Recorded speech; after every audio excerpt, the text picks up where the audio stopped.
Zoom, but it's um the Tangerine Dream. This is a color that I actually found in Annie's notes that she hadn't dyed. So Layla and I decided to dye it up and see what it actually looked like on yarn. And it was so funny because the written directions dyed this. This is a color I call Fire and Soul. The pictured directions dyed this.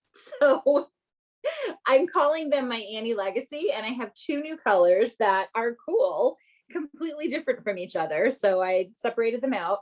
Tangerine Dream is kind of all those citrus colors. So it's like lemony yellows, and it just reminds you of summer with a little black in it. And then Fire and Soul is kind of the color of embers, with purples and blacks and oranges, and it's just a fun color. And this looks remarkably good on my DK weights and my worsted weights, which are buried on the trailer, and I couldn't pull them out for this meeting. So I was like, oh, I'm not pulling all that off. So we're gonna show it on the fingering. So those are all new colors. This one, this green I have done on all the bases too. It's kind of a dark, it's hard to see, but it's kind of a dark green with a little black, because one of the things that I do is over dye it with black.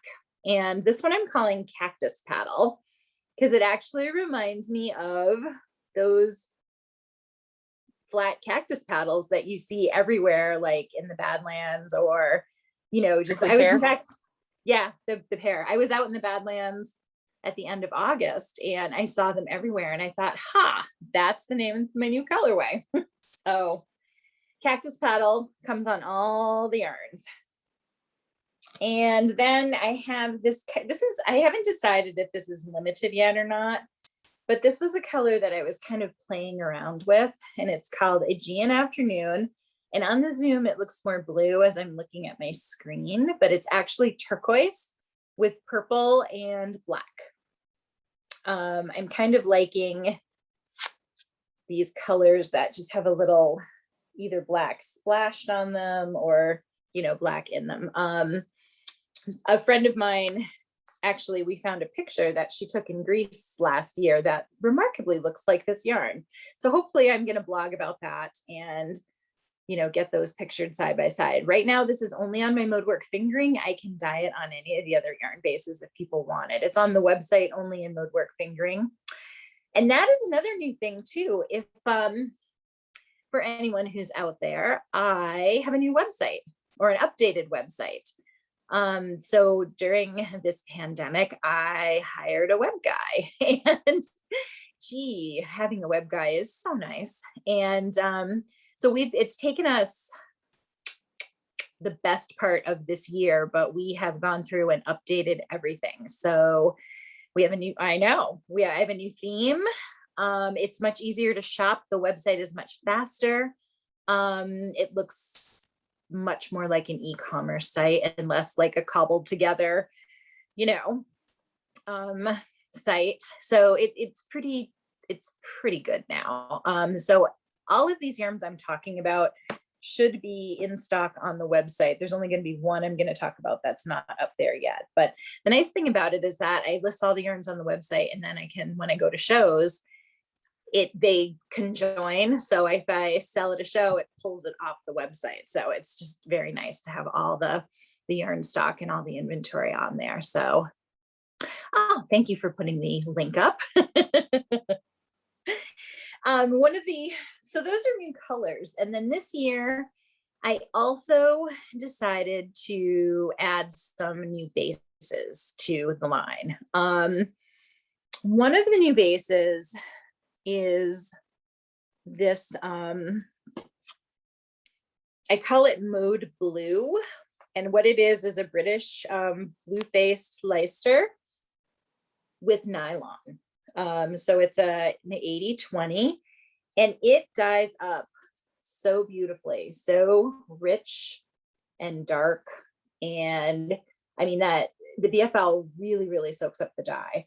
Annie, I guess, had bought some BFL, and then when I was going through all of our things. I had these random skeins of BFL, so I bought more of them and decided to bring them in. And so this was actually, these sold really well at Wisconsin Sheep and Wool last weekend. So I dyed them in colors that pair together. So I've got like, this is our Chabazite, and this is a lovely thing, which is kind of a dark orangey with blues and purples.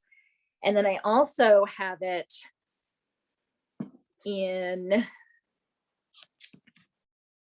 Philliana Blue, which is one of our best-selling staple colors. And this is the Daenerys's Eyes, which is also one of our staple purples. And like these two pair beautifully together. So I've got just a limited amount left, but I think I am going to continue it on. Here's this blue paired with this yellow and blue, which I think is a really nice combination. So this makes a really nice kind of firm, soft fabric with a lot of spring in it. Was very happy with that. So it's called Mode Blue, and it's a blue-faced leister that is on the web. The other thing I wanted to do, and I've been kind of working on this for 2 years, I've brought in a non-superwash, and it is a really cool yarn. It is Shiniko wool, which is American wool that is from the Shiniko region in Oregon. And if you Google that and read up about it, I think her name is Jean Carver from Imperial Ranch is the one who really got this going. And it is a renewable resource grown in the US. And then this is also the yarn I'm buying is milled in North Carolina.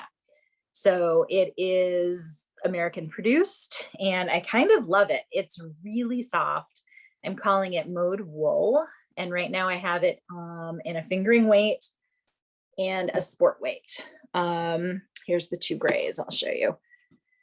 It also comes in a worsted and a bulky, which I may or may not be putting in later on, maybe next year, but fingering weight and sport weight. And this yarn, I mean, I was at SAF, which is in North Carolina in Asheville 2 years ago. And I happened to be chatting with a young lady who turned out to be a rep for a mill. And she was, kind of going around to the vendors and asking them, if there were bases or things that they were looking for. I think trying to just drum up business. And I was like, hey, this is what I'm looking for. And she gave me a sample that Annie and I both dyed it and we knitted it up. And I mean, we really liked it. And so I just have been very slowly putting it in. And so far it's done pretty well. So if you go, there's limited colors in it right now. And the thing about this is that it dyes up, because it's non-superwash, it dyes up lighter than a superwash.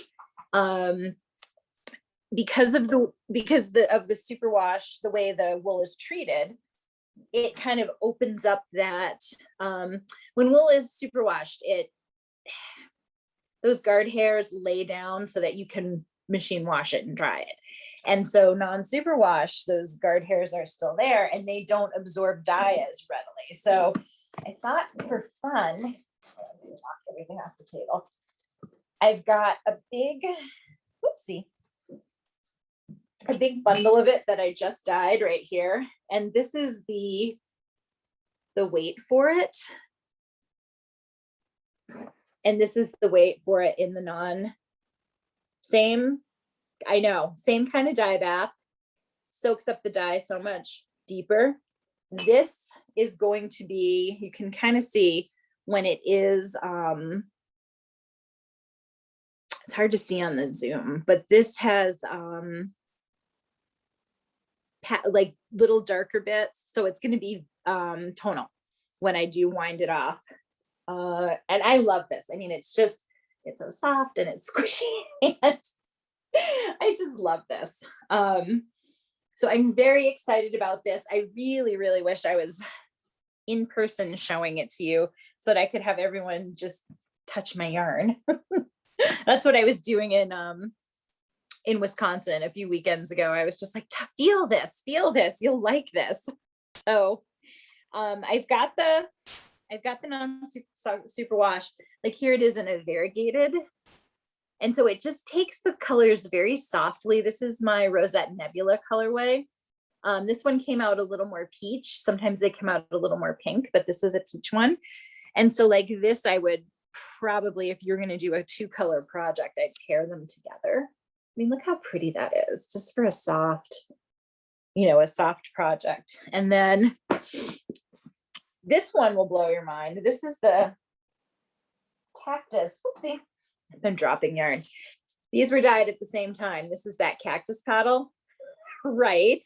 Look at the difference from the non-superwash to the superwash. Yeah, they were dyed at the exact same time, same dye bath and everything. But, this is going to pair beautifully with a gray or even with a blue, if you're putting yarns together for a project. So that is my new yarn. It's non-superwash. It's called Mode Wool. So it's Mode Wool Fingering and Mode Wool Sport, and you'll find that on my website. I also have some new patterns that were done in our yarn. And so the first one, and you'll find this on the website too. This is you're never going to see this on the Zoom, but this is the Universal Fibonacci Baby Blanket. And this is Annie's last pattern. So if you look in the center here, you can see, yep, you see it.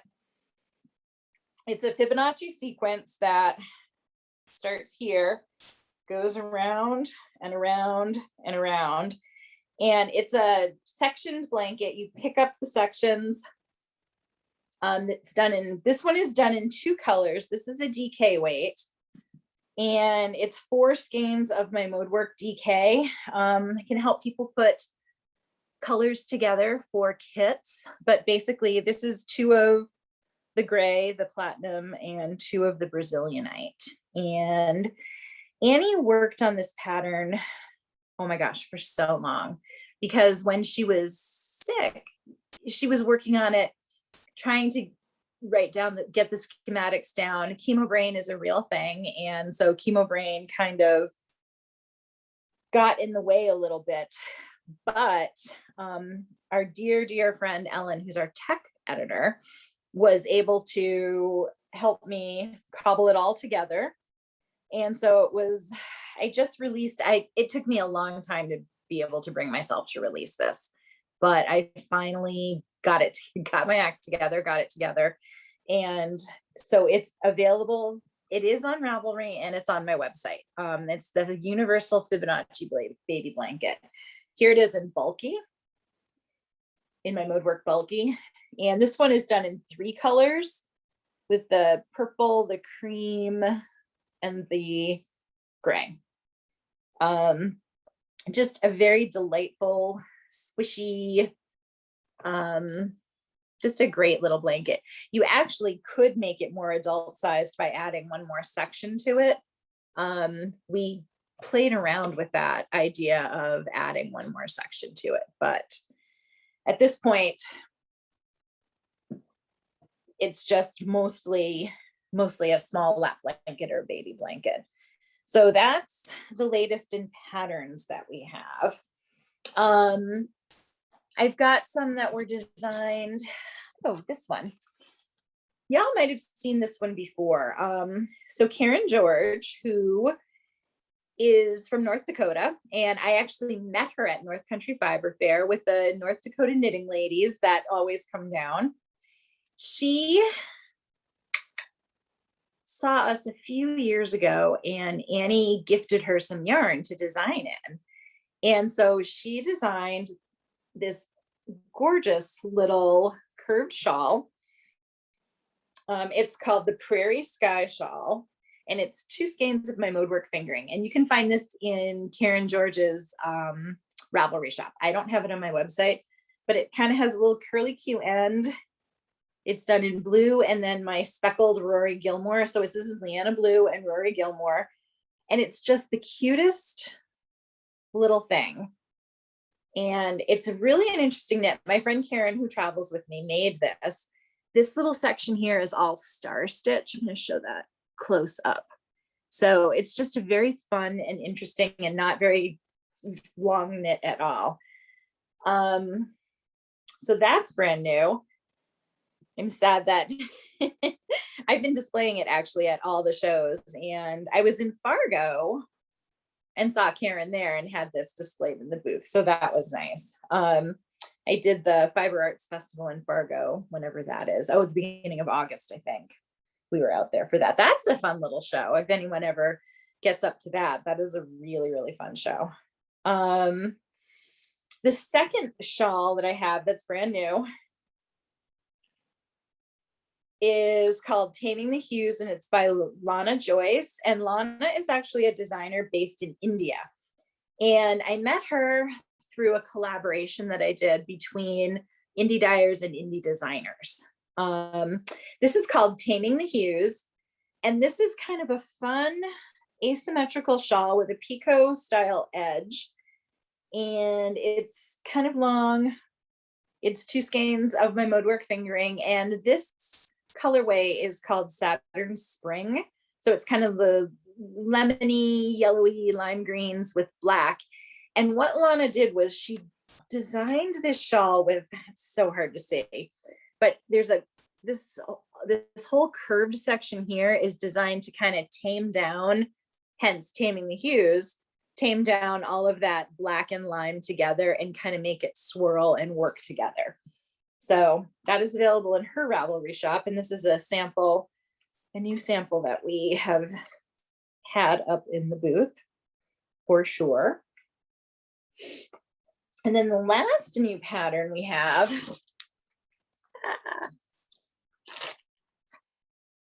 this is by St. Paul knitter or St. Paul designer. Her name is Elizabeth Vindedahl. And this is called the Night Music Shawl. And this is 4 skeins of my ModeWork fingering, 2 skeins in Leanna Blue and 2 skeins in Night Music. And this is an enormous shawl. It's an enormous curved shawl. And this has the most beautiful, I don't know if you can see that, the most beautiful lace edging to it that's actually knitted as a separate piece and added on. And the way she's added it on is just so beautiful. But it's so unusual to see the lace done in such a heavy variegation. But I think it works really well, and it's very, very eye-catching. So this is the Night Music Shawl, it's called, and the designer is Elizabeth Vindedahl, Vindedahl. And she's based right here in St. Paul. And I know her. So, well, I like to work with local designers or smaller designers. I mean, it's all well and good that I'm planning on possibly knitting a Stephen West, doing the new Stephen West knit along. And and this is a big if I get it finished, I will use it as a booth sample for sure. But, you know, I would just much rather showcase someone who's just starting out or smaller designers, or, you know, that's kind of something that Annie and I decided to do. And it helps us have unique things too. So I guess that's going to be the other thing I'll say, is we'll have unique patterns. And I mean, I do still carry a bunch of Annie's patterns for sure. And I have all of our usual goodies. So all of that is definitely available. And as I said, we've got the new website. We meaning me, but the new website is ModeKnitYarn.com. And so everything I've been talking about is definitely available there. And I would just cruise on out and take a look. If anyone has any questions, you can email me right from the website, which is the new email address, sales@modeknit.com, but it comes right to me. Or you can send it to my old one, Kathleen@ModeKnit. I'll get that as well. So does anyone have any questions for me? I have another one of these next week. For folks who haven't met you at your booth or seen what you have in person, Yeah. how many, roughly, if you know exactly how many different bases you have, and So roughly number of colors? Oh, well, I probably question there. I probably have about 65 active colors right now, maybe more. And I have a lot of bases. I have 5 bases in my Mode Work, which are all wool or wool nylon blend. So we have a lace, a fingering, a DK, a worsted, and a bulky, all in the Mode Work category. And then in my Mode Luxe, which is a 50 superwash merino, 50 silk blend, there are 2 bases there. So that's a fingering weight and a DK weight. And then I carry cotton, which is in a fingering weight and a DK weight. And I have a star. It's called Mode Star, and it's a fingering weight sparkle yarn with stellina, which I love, and people love that one. I hope that one really sells well in person. On the website, not so much, because it's so hard to photograph that, but in person, people love it. I have the star. Oh, and then I have the new bases. Of course, the Mode Wool, the non-superwash. There's 2. The 2 weights in that, and then the Mode Blue, which is the blue phase Leicester nylon. And I think that's everything right now. That's a lot. I also am toying with the idea of bringing back our linen, but that won't be until next year. I have some undyed linen that I found when I was going through the studio, and so I want to dye it up, and so that hopefully in the spring that will be making its new debut again. So that's a lot of yarn. Any other questions? Well, I've got more. I wrote down a bunch for folks. Yeah. Can you just describe your process of trying to do a new color? I know you had mentioned finding some in Annie's notes on those 2 that you showed. But so new colors, I have a couple of different ways I come up with new colors. I do have some photographs that I've taken for inspiration that will become new colors. I have a folder I have a Dropbox, and I have a folder in Dropbox that just says inspiration pictures. And sometimes I go out and deliberately photograph things that I think I want to be colors. Sometimes colors just occur to me, like this Aegean afternoon that I was talking about. I had a new turquoise that I dyed that I wanted to play with. So I was playing with it, and I was like, well, what would happen if I added a little purple here? And then what if we did a tiny bit of black on it? And I really liked it. Some of those don't come out very well, and so they either go into the seconds, or they get broken up into mini skeins with no names or that kind of thing. But sometimes it works out. And like in my head right now, I want to do a new mini skein set that's all speckles. So I just am kind of trying to work through it. Like, I think one will be a gray with something, or do 2 new mini skein sets, one gray with the same colored speckles and one cream with the same colored speckles, which is actually what I think might happen. And then for anyone who knows us knows that we have these mini skein sets that are inspired by pop culture. And, so we have our Stars Hollow stories and a few others, but I have a new one that's rolling around in my head. There's a new Broadway musical called Six, which is based on the 6 wives of Henry VIII. And so I used to work at the Ordway Center for the Performing Arts here in St. Paul. And last Christmas of 2019, we had 6 for the whole month. And oh my God, I love that show. It's fantastic. It's original, and it's just, if you get a chance to listen to the soundtrack or see it, it's just opening on Broadway. So those colors from their costumes, I think, are going to become a mini skein set. And you've probably not seen it, but it's like very, very bright fluorescent colors. So like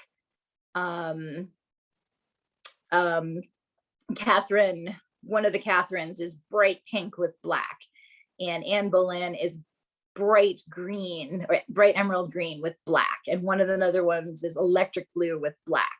And so that, I know that's going to be a mini skein set. I just have to commit to dyeing it, you know. And when and it's hard to do sometimes because I'm dyeing yarn, trying to keep up and dye yarn for shows. I've got Stitches West coming up in March, and so that's, I'm going to spend the whole winter just dyeing stock for that. You know, I've got a new dyer who is going to be working with me, and so we'll get to it. so that's how I kind of come up with colors. Inspiration, or they just pop into my head. So it's all very exciting. Thank you very much for joining us, Kathleen. We appreciate it. And everyone, thank you for having me. And I will be doing this again one day next week. So I will maybe talk about this stuff, but I'll pull some other stuff out to talk about as well. All right. Thank you so much. Talk to you later. Oh, hi, Rick. Bye. Came in to say hi and bye.